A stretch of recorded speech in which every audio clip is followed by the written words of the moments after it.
وحقات شرف ويني وآد ما أنت وفر حسنها هي وحبنا كبد ليس هيادان مركان كصوب لون لبكون يصدق توانكي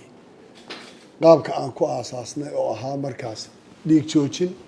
waxa ugu muhiimsan ay ahayd in balxogaha iyo la socodka iyo sida ay tadawuraadka ay sameeynaysa iyo maanta meesha ay marayso oo maanta aan isleeyahay marka laga soo tago dhismo iyo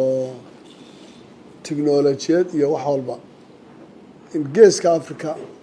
maanta cid wax laga weydiinayo in inta badan xogta iyada ay tahay oo hubo dawladda Soomaaliya in iyadu kaga horeyso saraakiisha laftirkooda dhalinyaro ha u badnaato odayaal ha ku jireen laakiin aad baan uga mahadcelinayaa sababtoo waxaan garanayaa marxaladaha ay soo mareen iyo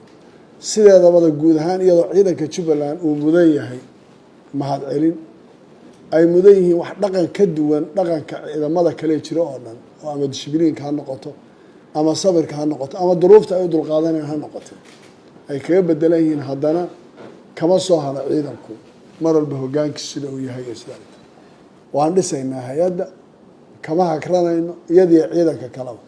wax allaaliya wixii la qaban karo oo dhan baa la qabanayna waxaan rajaynaynaa inay tusaale u noqoto